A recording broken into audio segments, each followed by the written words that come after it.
오늘 하나님께서 우리에게 주시는 말씀은 호세아 14장 3절로 8절 말씀입니다. 제가 가진 성경으로 구약성경 1269페이지에 있습니다. 구약성경 호세아 14장 3절로 8절 말씀 제가 받들어 읽겠습니다.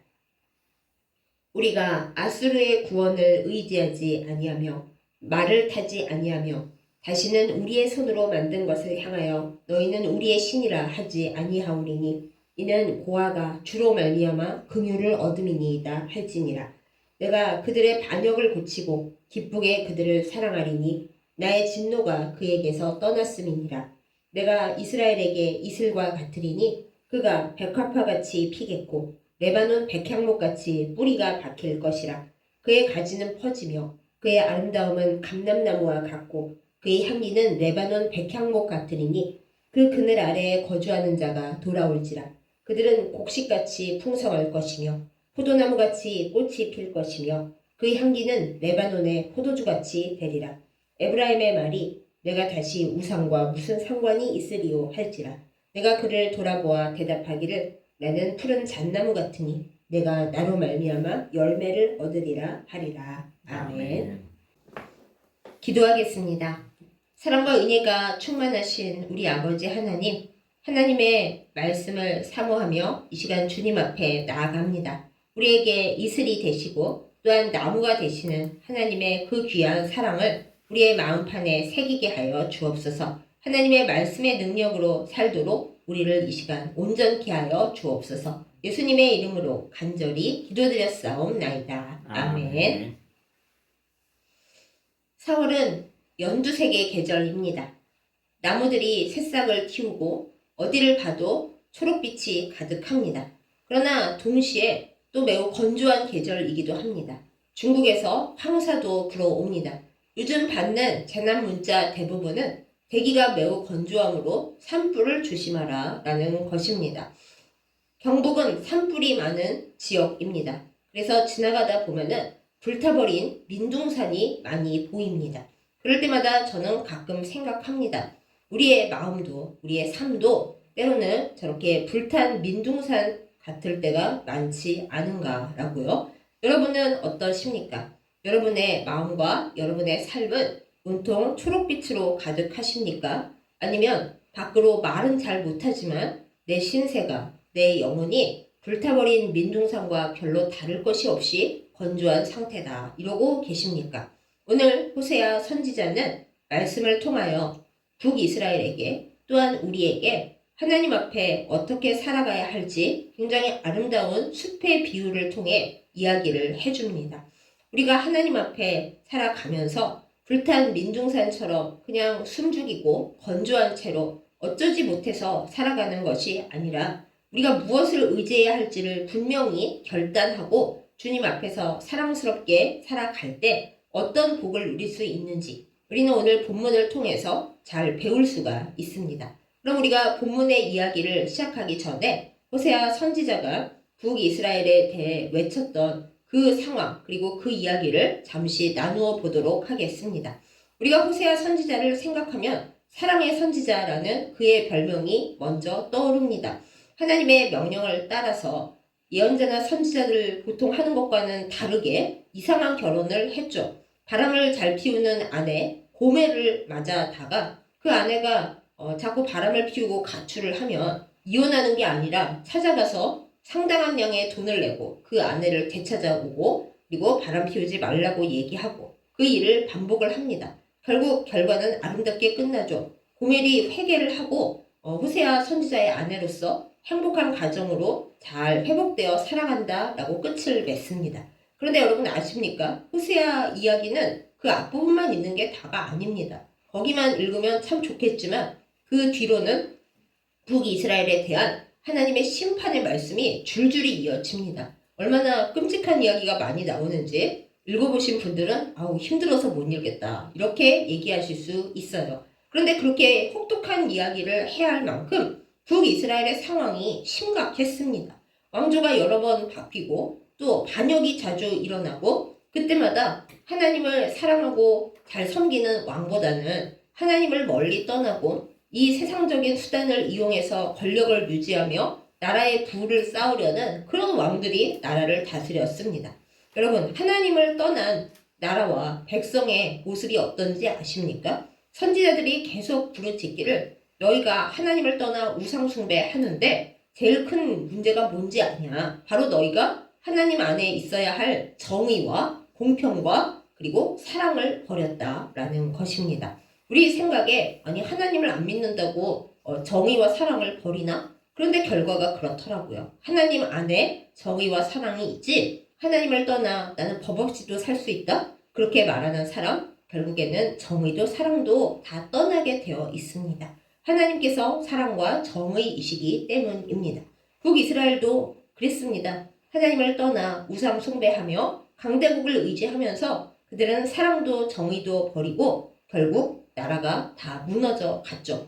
호세아 선지자는 멸망을 예언하면서 사실 나라가 망하기를 바란 게 절대 아니었습니다. 사랑의 선지자이듯이 하나님의 사랑의 모습을 나타내어서 백성이 돌아와서 북이스라엘이 하나님 백성이 되기를 간절히 바라고 기도했죠. 그러나 결과는 어땠나요? 결국 북이스라엘은 남유다보다 훨씬 먼저 망하고 말았습니다. 그럼 여러분께서 아니 그럼 호세아서에 있는 말씀은 다 쓸모 없어진 거 아닙니까? 그러실 수 있어요. 하지만 아닙니다. 구약의 예언서의 모든 말씀은 오늘날 우리 그리스도인들에게 주어진 말씀이기도 하고 또한 온 세계의 현재 상황에 주어진 말씀이기도 합니다.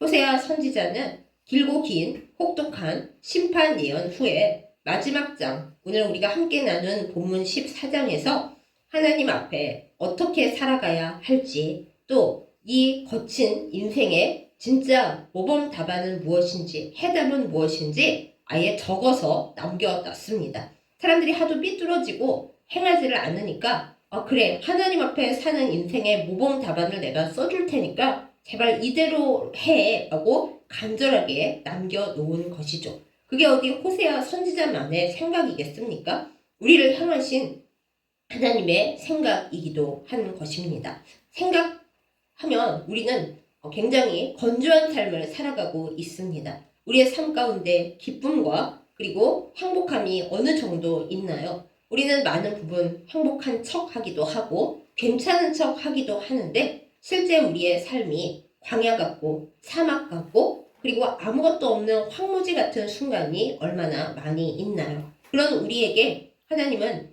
호세아 선지자를 통한 모범 답안지를 내미시면서 얘들아 컨닝해도 괜찮아. 이거 보고 제발 제대로 좀 우리 살자. 이렇게 말씀을 하고 계십니다. 그럼 우리 아주 아름다운 숲의 비유로 나타나는 하나님의 주신 답지 우리가 얼마든지 컨닝해도 좋다라고 말씀해 주시는 그 하나님과 언약 백성의 아름다운 관계 회복에 대한 이야기를 함께 나누어 보겠습니다.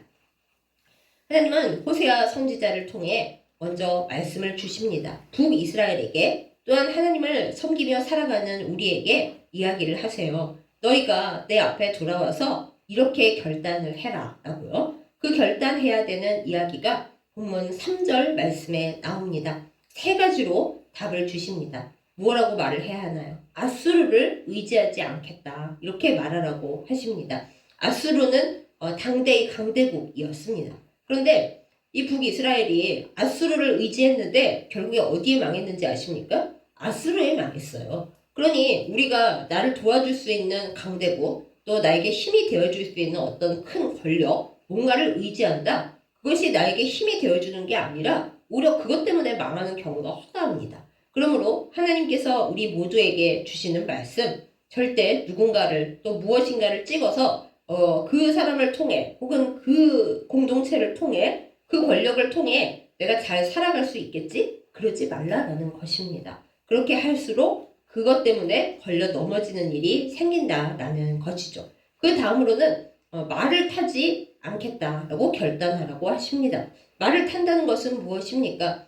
요즘식으로 말하자면 나라별로 무기를 많이 만들잖아요. 그 무기가 나라를 지켜줄 거라 생각을 합니다. 옛날에 무기는 말이었습니다. 말이 있어야 전쟁을 하니까요. 그래서 북이스라엘의 경우는 말을 많이 사들이러 애굽으로 잘 올라갔어요. 그래서 선지자들이 말을 사겠다고 애굽으로 올라가는 너희들 결국에는 그 말 때문에 망할 거고 하나님이 말이 많다고 너희를 구원해 주시는 게 아니다. 이런 얘기를 많이 했죠. 우리도 마찬가지입니다. 많은 나라들이 무기 경쟁을 하고 뭔가 힘을 더 가져야 살아남을 수 있다 생각하고 우리 인간적인 삶 속에서도 내가 돈을 많이 모으고 권력을 많이 가지고 있고 명예를 많이 가지고 있고 스펙을 많이 쌓아놔야 그래야 내가 잘 살 수 있지 않나. 우리는 이렇게 생각을 하고 노력을 합니다. 그러나 하나님께서 우리에게 말씀하시는 것이죠. 너희가 이 세상에 뭔가 센 것, 내가 방어를 잘할 수 있고 때로는 공격을 할 수 있도록 뭔가를 쌓아놓겠다고 그렇게 말하지 말라. 오직 하나님만을 의지하라. 이렇게 말씀하시는 거예요. 사실 제가 보기에 세 번째가 가장 중요합니다. 말씀에 보면 손으로 만든 그것을 가리켜서 너는 나의 신이라 이렇게 말하지 않겠다. 이렇게 결단하라고 하십니다. 그럼 우리는 대답하겠죠. 나는 예수님을 믿기 때문에 집안에 우상이나 부적이나 그런 거 아무것도 없으니까 이건 나랑 아무 상관이 없구나. 그런데 여러분 그렇지 않습니다. 우리는 우리의 손으로 공들여 노력한 것들을 많이 의지합니다. 애써서 구축한 좋은 인간관계, 연줄, 그리고 학연, 그리고 지연, 그리고 내가 열심히 저축해서 만들어 놓은 연금, 보험, 저축, 주식 이 모든 것을 우리의 손으로 만든 것을 많이 의지하면서 겉으로는 우상이라고 하지 않지만은 그것을 나의 신처럼 떠받듭니다. 그리고 그게 없어지면은 하늘이 무너지는 거죠. 여러분의 삶 속에 또한 저의 삶 속에 무엇인가가 없어졌을 때 우리는 그것을 내가 어느 정도 사랑했는지 알 수 있습니다. 없어져도 그래도 하나님이 계시니까 난 괜찮아. 빨리 회복할 수 있다면 우상이 아닌 거예요. 하지만 내가 그게 없어졌다고 내 믿음마저 흔들거리고 하나님이 안 계신 것이면 틀림없다. 그렇다면 그게 바로 나의 우상이었던 겁니다. 그런데 하나님께서는 북이스라엘에게나 우리에게나 그거 다 청산하고 다 그것을 내가 하지 않겠다라고 결단하라 하시는 거예요. 우리의 삶의 해답은 그 모든 것 다 내려놓고 오직 하나님만을 의지하는 것이라 라고 말씀을 주십니다. 그러면 하나님께서 어떻게 응답하시겠다고 하시나요? 4절 말씀을 봅니다. 그렇게 하시면 주님께서 우리에게 힘이 되어주시고 무엇보다 우리의 반역을 고쳐주신다 라고 말씀을 하십니다. 북이스라엘도 우리도 참 반역을 많이 한 거죠. 하나님만을 의지하지 않고 하나님을 사랑하지 않고 우리가 하고 싶은 대로 하며 살았습니다. 그런데 이제 아무것도 더는 의지하지 않고 고아가 외로운 우리가 의지할 수 있는 곳은 오직 주님뿐. 우리를 긍휼히 여기시는 주는 오직 주님뿐이다. 그것을 알고서 주님만 의지하면 하나님께서 우리의 모든 반역을 고치시고 기쁘게 우리를 사랑하신다고 그렇게 대답을 주십니다. 그렇게 하시는 이유는요. 주님의 진노가 우리에게서 완전히 떠나기 때문입니다.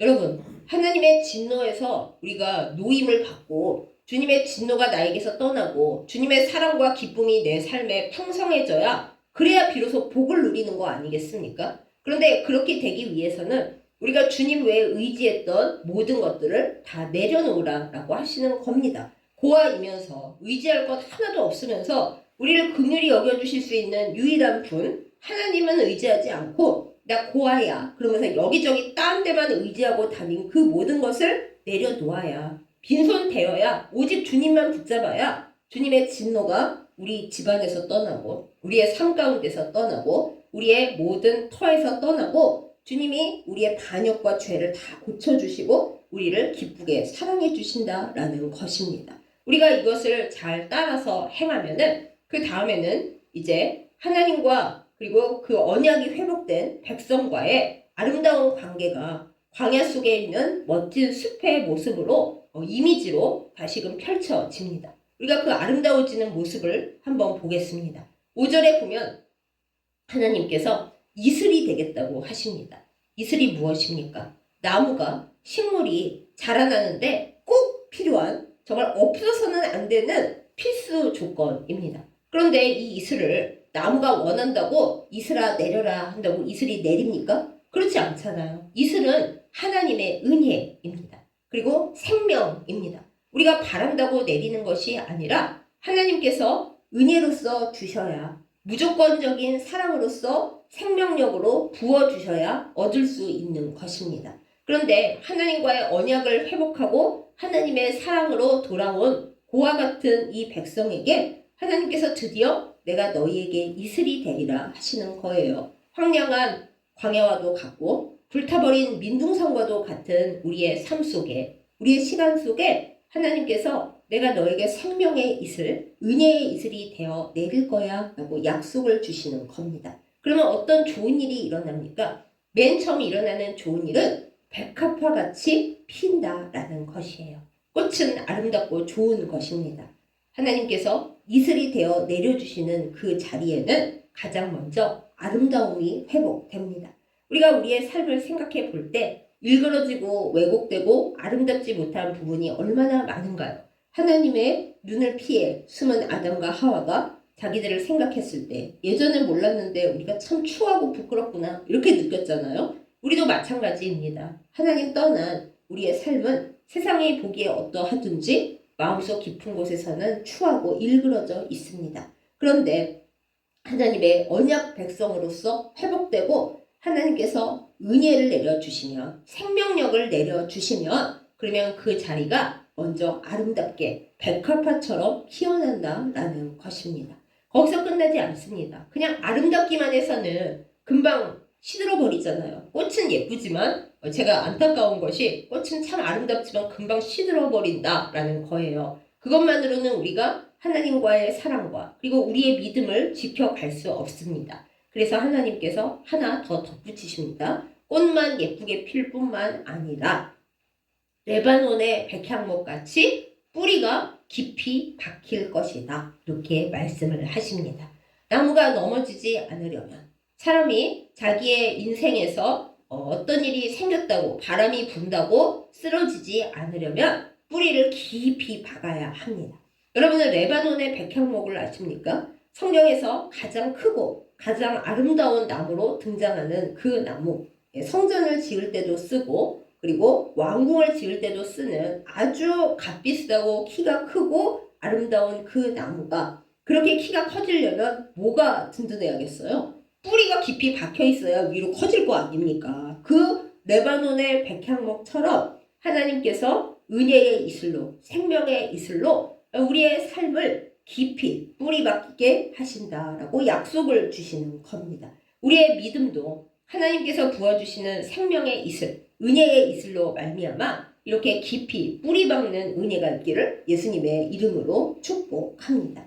이렇게 꽃이 아름답게 피고 뿌리가 깊이 박히고 나면 그 다음에 자연스럽게 이루어지는 일이 뭐예요? 생태와 환경의 법칙이 무엇입니까? 그 다음 절을 보면 나옵니다. 6절 말씀을 보면 가지가 퍼진다라고 되어 있어요. 이제 무성한 나무가 되는 거죠. 꽃이 피었어요. 뿌리도 깊이 내렸어요. 그럼 당연히 울창하게 가지가 퍼져 나가는 겁니다. 하나님께서 이슬이 되어주시는 삶의 아름다운 좋은 일은 번성하고 성숙하고 성장한다라는 것입니다. 헐벗은 민둥산 같은 인생에서 하나님이 생명과 은혜를 공급하심으로 말미암아 아름다워지고 뿌리가 견고해질 뿐만 아니라 영역이 넓어진다라는 거예요. 그냥 좁은 데서 이러고 있고 나만 겨우 생각하고 사는 게 아니라 하나님의 복의 통로가 되어서 내 가지, 내가 그늘을 만들 수 있는 그 영향이 아주 무성하게 퍼지는 복을 누린다 하는 것입니다. 그뿐만이 아닙니다. 하나님께서 이어서 약속을 주십니다.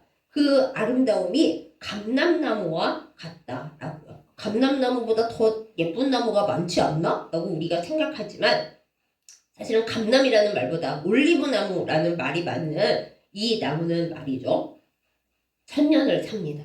천년을 살 수 있는 비결. 황량한 곳에서도 잘 견디고 이렇게 잘라버려도 다시 죽지 않고 살아납니다. 제일 아름다운 것은 감람나무, 올리브나무에서 기름을 얻을 수 있다라는 것이에요. 하나님 안에 은혜를 얻고 주님의 생명으로 회복된 그 사람들, 그 공동체는 하나님 앞에 성숙하고 성장할 뿐만 아니라 거룩한 소명을 받고 하나님의 거룩한 기름을, 성령 충만함을 뿜어낼 수 있는 사람이 됩니다. 그 성령 충만함과 그 기름 때문에 그 영화롭고 거룩한 기름을 생산해내기 때문에 감람나무가 가장 아름다운 나무가 되는 것이죠. 그래서 하나님께서 하나님의 이슬을 받고 은혜를 받는 공동체와 사람들은 거룩한 기름을 짜낼 수 있는 감람나무 같이 아름다운 나무가 될 거다. 이렇게 약속을 주고 계시는 겁니다. 그리고 향기는 어떤 향기가 될 거라고 하시나요? 레바논의 향기가 될 거다라고 하십니다. 레바논의 향기는 뭔가? 우리가 아까 레바논의 백향목 얘기를 했잖아요. 백향목은 향수 재료로 지금도 많이 쓰는 시더 우드 향기입니다. 백향목 숲에 가면은 향수로 쓰는 시더 우드의 좋은 향기가 확 하고 퍼지는 거예요. 얼마나 냄새가 좋습니까? 하나님께 이슬을 받고 사는, 생명을 받고 사는 공동체와 사람들은 온 사방에 좋은 냄새를 풍기고 선한 영향력을 나타내어서 사람들이 그 공동체나 그 사람을 보기만 해도 냄새가 너무 좋다. 이 사람 옆에 있고 싶고 이 공동체 옆에 있고 싶고 이 사람들이 뿜어내는 이 선한 영향력이 얼마나 아름다운가. 너무 좋다. 이렇게 생각하는 그런 사람들이 된다라는 것이에요. 너무 이렇게 살고 싶지 않으신가요? 주님의 말씀을 따르면서 주님을 순종하며 사는 우리가 되길 원합니다. 그럴 때 하나님과의 모든 약속과 언약이 회복되어지고 그리고 하나님께서 우리에게 은혜와 생명을 공급하셔서 우리도 이런 아름다운 나무로 살게 될 줄 믿습니다. 그러한 복이 우리에게 있기를 예수님의 이름으로 축복합니다. 이렇게 생태적으로 너무 듣기만 해도 아름다운 이 숲이 되면은 어떤 일이 일어날까요? 민둥산을 벗어나서 울창하고 아름다운 숲이 되면 거기 동물들이 다 찾아오잖아요. 마찬가지입니다. 7절에 보면 그 나무들의 그늘로 예전에 거주했던 사람들이 이제 다시 살러 들어온다라고 되어 있습니다. 나무만 있는 것이 아니라 나무만 혼자 울창한 것이 아니라 이제 사람들이 사는 편안하고 아름다운 거주지가 된다라는 것이죠. 그럼 그 사람들의 삶은 어떻게 하게 될 것인가? 정말 우리가 받고 싶은 복이 이어집니다. 곡식같이 풍성하게 될 것이라고 합니다. 우리가 하나님의 은혜로 삽니다. 하지만 이왕이면은 하나님이 주신 복으로 인해서 우리의 삶이 풍성하기를 우리는 바랍니다. 어쩌면 그것이 우리가 가장 바라는 것인지도 모르겠어요. 우리가 강대국을 의지하고 말을 의지하고 내 손으로 만든 우상에게 절하면서 너는 내 신이라고 복을 빌어봤자 민둥산 같은 인생인데 하나님을 의지하고 그 모든 우리 노력으로 만든 것들을 다 내려놓으면 하나님께서 그 아름다운 그늘을 만들어 주실 뿐만 아니라 거기에 거주하는 모든 사람들을 곡식같이 풍성하게 만드신다고 약속하십니다. 또 거기서 끝나지 않죠. 포도나무같이 꽃이 피게 하실 것이라고 했어요. 포도나무가 향기를 낼 때 정말 너무 냄새도 좋은데 그 포도나무 꽃이 필 때 그렇게 아름답고 화사하고 좋다고 해요. 저는 사실 보지는 못했지만은 보신 분들 알려주세요. 그만큼 하나님께서 그 하나님의 은혜 가운데 하나님의 은혜의 이슬을 머금고 자라나는 나무들 가운데 있는 이들에게 포도나무가 꽃필 때와 같은 그런 아름다움을 주신다고 약속하십니다.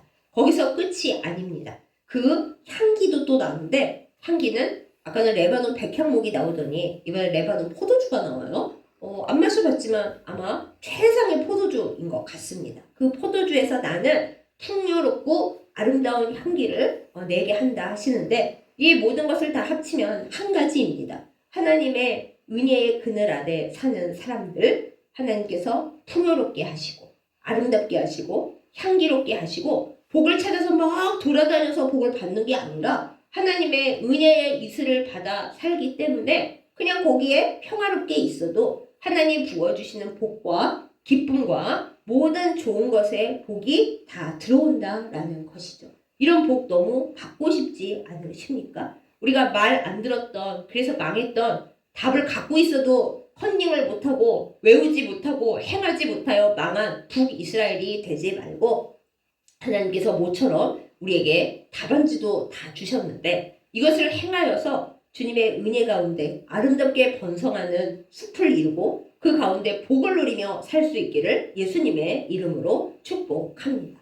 자, 그렇게 여태껏 하나님이 이슬이 되셔서 나무를 키우시고 숲을 만드시고 그 숲에 살 사람들을 이렇게 모아다가 복을 주셨잖아요. 거기까지가 7절이었잖아요. 그런데 여러분 8절에는 한 번 더 반전이 일어납니다. 아니 여태껏 하나님 이슬이셨잖아요. 근데 갑자기 하나님께서 나무로 바뀌세요. 왜 나무로 바뀌셨는가? 에브라임이 하나님 앞에 말합니다. 우리가 3절 시작할 때 이렇게 하나님 앞에 결단하고 말해라 라고 얘기했는데 이제 에브라임 북이스라엘의 대표 지파이자 가장 힘이 강했던 가장 번성했던 유다 지파와 더불어 두 개의 이스라엘 지파로 가장 힘이 셌던 요셉의 둘째 아들 지파인 에브라임이 이렇게 하나님 앞에 말한다고 합니다. 우상이 나랑 무슨 상관이 있겠냐? 나는 우상과 아무 상관이 없다. 나는 우상을 섬기지 않을 거고 오직 하나님만 섬길 거야 라고 딱 선언하는 순간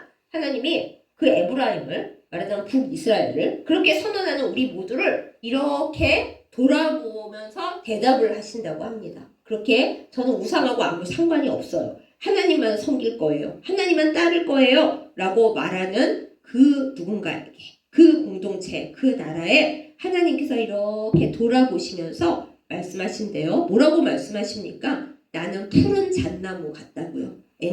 하나님 아까 이슬이셨잖아요. 이제는 나무가 되시겠답니다. 원래 나무셨대요. 푸른 잣나무시래요. 잣나무 어디서 많이 들어보지 않으셨습니까? 맞습니다.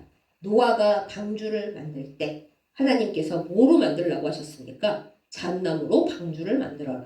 그런데 우리나라로 번역하느라 잣나무지 우리나라 잣나무는 아니에요. 성경 식물사전을 찾아보면 노송나무, 이태리 편백 여러 가지 이름이 있지만은 하여튼 건조한 사막 기후에서 가장 크고 높게 아름답게 자라는 아주 굳건한 나무라고 합니다. 사막이나 광야에서 커다란 나무를 얻고 싶다. 단단한 나무를 얻고 싶다. 결코 변하지 않을 목재를 얻고 싶다. 그러면 바로 우리가 잣나무로 번역되어 있으니까 그냥 잣나무로 하겠습니다. 이 나무를 가져다가 만들었대요. 이 나무는 아주 크게 높이 자라고 심지어 향기도 있고 그리고 열매도 있습니다. 하나님께서 말씀하시잖아요. 내가 푸른 잣나무 같으니 너희가 나에게서 열매를 얻으리라 라고요. 하나님은 나무를 자라게 하시는 이슬이실 뿐만 아니라 결국은 우리에게 나무가 되어 주십니다. 심지어 어떤 나무입니까? 우리가 그냥 푸른 잣나무 하니까 감이 잘 안 오는데요. 비가 오지 않을 때에도 또 여러 가지 폭풍이 몰아칠 때에도 꼿꼿하게 서서 1년 365일 푸르른 나무 그리고 아주 단단한 나무 목재를 지어서 방주를 만들 수 있는 그런 나무 심지어 향기도 나고 열매를 줄 수도 있는 그런 나무 하나님께서 그런 푸른 잣나무다 라고 말씀을 하시는 거예요. 내가 너희에게 생명과 은혜만 주는 하나님이 아니고 너희를 지키고 너희를 강건하게 붙들고 그것도 변덕스럽게 이랬다 저랬다 하시는 게 아니라 한결같이 푸르게 한결같이 온전하게 한결같이 지켜주는 그런 나무로서 너희의 나무다 이렇게 말씀을 하시는 거예요. 그러면서 대단원의 끝을 내는 거죠. 이슬이 되셨던 하나님이 이제는 푸르고 청청한 나무가 되셔서 에브라임을 영원히 지켜주신다고요. 참 아름다운 숲의 비유가 아닙니까? 듣기만 해도 막 속이 시원해지고 몸이 푸르러지는 것 같은 그런 상쾌한 비유죠. 그런데 여러분 이것이 남의 이야기가 아닙니다. 북이스라엘은 하나님이 주신 이 귀한 답을 제대로 지키지를 못하고 결국 멸망하고 말았어요. 요즘 이스라엘의 하는 모습을 보면 이 백성은 그때나 지금이나 참 하나님 말을 너무 안 듣는구나. 자기 멋대로들 사는구나. 내 힘을 의지해서 사는구나. 그런 안타까운 마음이 듭니다. 그러나 우리는 어떻습니까? 우리 주 예수 그리스도의 십자가와 부활을 통해서 하나님의 사랑과 정의를 맛본 그리고 그 그늘 아래 살아가는 우리는 북이스라엘보다 훨씬 나은 하나님의 아들, 딸, 주님의 백성입니다. 그럼 우리는 어떻게 해야 할까요? 우리가 이 호세아 14장에 하나님과 이스라엘의 오가는 그 이야기를 듣고 그리고 그것을 읽으면서 그리고 그것을 바라보면서 이 이야기를 나의 이야기, 나의 가정의 이야기, 나의 공동체의 이야기, 우리 교회 이야기, 우리나라 이야기로 만들어야겠구나. 이런 결단이 우리에게 있기를 원합니다. 그리하여서 우리의 삶이 지금은 참 건조하고 민둥산 같고 아무것도 없고 아무리 살아 걸어 가봐야 나에게 남는 것은 허무함과 모래바람밖에 없구나 하고 주저앉고 싶어질 때, 그때 우리가 하나님의 음성을 다시 새겨 듣고 다시 일어날 수 있기를 예수님의 이름으로 축복합니다. 사랑하는 여러분, 우리는 불타버린 민둥산이 아닙니다. 우리의 삶이 가끔 그럴지라도 그렇게 되는 이유는 우리가 하나님을 온전히 의지하지 않았기 때문입니다. 다른 것에 마음을 두고 다른 것 때문에 절망하고 하나님 때문에 살지 못하고 고아를 긍휼히 여겨주실 수 있는 3절에 나오는 유일하신 하나님을 바라보지 않았기 때문에 우리는 민둥산이 되고 절망하고 슬프고 답이 안 나오는 겁니다. 그러나 우리가 의지했던 아수르, 우리가 타고 싶어하는 말, 그리고 내 손으로 만들어서 내가 나의 신이라고 절하고 의지하고 있는 그 모든 것을 싹 다 치우고, 때로는 하나님이 치울 수밖에 없게 하시죠. 다 내버릴 수밖에 없게 하시죠. 뺏어가시죠. 그거를 싹 다 치우고 오직 하나님을 향하여 손을 들 때 하나님은 우리에게 이슬이 되시고 결국에는 우리에게 푸른, 영원히 푸른 상록수가 되어 주셔서 우리를 살리시고 우리를 온전하게 세워 주십니다.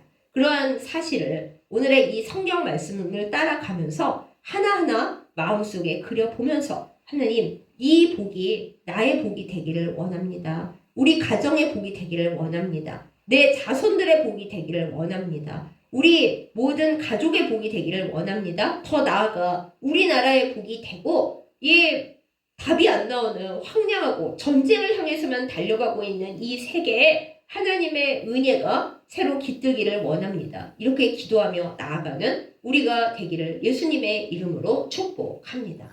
물론 여러분이 나 하나 한다고 이게 되겠어요? 그러실 수 있어요? 아닙니다. 하나님은 의인 한 명을 찾으십니다. 노아의 방주 만드실 때 하나님이 여러 군데서 모으셨어요. 물론 여러 데다 얘기하셨을 수는 있어요. 그런데 노아가 하나님의 말씀을 듣고 순종하여 하나님께서 그 문제의 잣나무로 방주 만들어 하실 때 방주 만들어서 결국 이 세상에 하나님의 생명을 다시 널리 퍼뜨렸잖아요. 우리도 마찬가지입니다. 나 혼자로 뭘 해? 내가 이거 한다고 뭐 달라져? 내가 이거 한다고 하나님이 이슬을 대고 나무 대신데? 그거는 못하게 하는 건 마귀가 시키는 소리입니다. 하나님은 우리 한 사람의 결단을 중요하게 여기십니다. 우리가 우리의 의지하는 것과 우리의 우상과 우리의 절망을 버리고 나를 긍휼히 여기시는 하나님을 온전히 의지하고 주님을 향할 때 하나님은 나에게 이슬이 되어주시고 나에게 푸른 나무가 되어주셔서 나로 시작되는 그 작은 나무가 온 숲을 이루도록 역사하실 것입니다. 그렇게 하나님의 꽃이 되고 하나님의 나무가 되고 하나님의 향기가 되고 그리고 하나님의 일을 펼쳐서 결국 하나님이 베풀어 주시는 그늘 아래 가장 좋은 복을 누리고 풍성하고 회복되고 기쁨으로 충만한 우리 삶이 되기를 예수님의 이름으로 축복합니다. 아멘. 기도하겠습니다.